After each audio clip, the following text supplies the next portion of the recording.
A few years ago now, I lost a decent amount of weight, about 40 kilos, which took me roughly 10 months to lose, and then another 12 or so to bring up the muscle tone.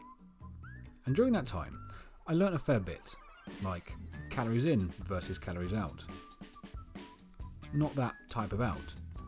I learnt the biology of weight loss, about BMR, NEAT, TEF, EAT and TDEE, amongst a whole host of other unfamiliar acronyms and gymnology.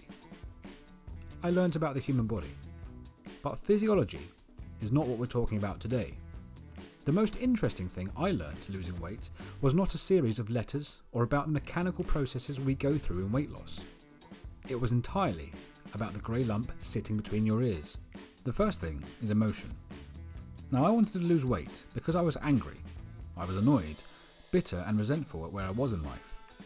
I didn't like the fat guy that looked back at me in the mirror, or how I felt.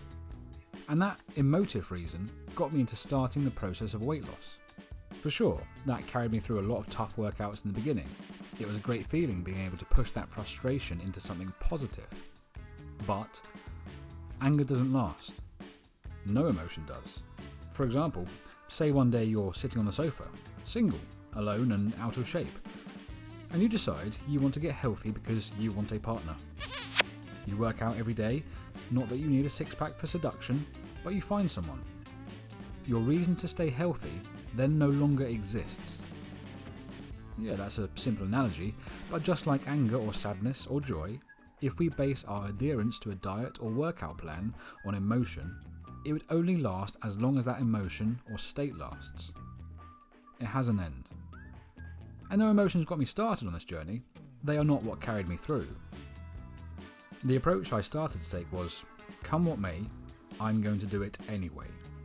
So no matter if I was feeling good, bad, sad or mad, I trained and I ate well. And that acted as an anchor for any emotion I was feeling. I found regulation in the routine. And if I'd known that before, I might have saved myself some time on the next thing. Justified laziness. Because for me, that happened at every stage of the journey in different ways. I was very good at thinking my way out of training or eating right. And typically, that would be things like, well, I've been eating really good this week, I deserve a reward. Or, I worked out the other day, I don't need to work out again just yet. Now my all-time favourite excuse was, I'll do it later, which puts the pressure on the future me, rather than taking action and accountability in the present moment. And those were hard things to shift my perspective on.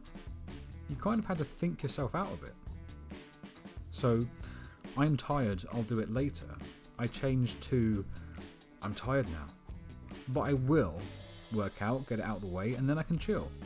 I've been good, so I deserve a treat. Became, I've been good and I'm going to continue to be good. And I played around with the excuses in my head. I challenged myself. I worked out yesterday so I can relax today, became competitive in my thoughts. I trained yesterday, my body hurts, yes, but I bet you can't train again today. And I did. It got to the point I would deliberately walk down the snack aisle at the shops and I'd listen to those weaker thoughts that came at me before deciding to laugh at them and go for a walk outside. Now I don't know about you, but through this process I've found two competing sides of myself. The lazy side and the side that wants to be more.